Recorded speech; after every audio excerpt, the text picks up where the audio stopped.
পৃথু, তোমার শখ পূরণ হচ্ছে। কোন শখের কথা বলছো? কেন, ভোট দিয়ে সেলফি তোলার শখ? কিন্তু ভোট কেন্দ্রের 400 গজের মধ্যে তো মোবাইল ফোন নিয়ে যাওয়া যাবে না, যদিও পরে জানানো হয়েছে যে সাংবাদিক এবং পর্যবেক্ষকরা নিয়ে যেতে পারবে।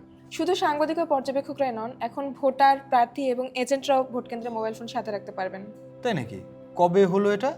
9 ফেব্রুয়ারি ইসির সিনিয়র সচিব আক্তার আহমেদ এক সংবাদ সম্মেলনে এসব তথ্য জানিয়েছেন। তিনি বলেছেন, নির্বাচন কমিশনের উদ্দেশ্যটি সঠিকভাবে উপস্থাপিত না হওয়ার কারণে এই ভুল বোঝাবুঝির সৃষ্টি হয়েছে। তবে তারা সার্কুলারটি সংশোধন করে প্রকাশ করেছে আবার, যাতে কোনো সন্দেহ বা বিভ্রান্তির সুযোগ না থাকে। তার মানে আর কোনো বিধিনিষেধ নাই?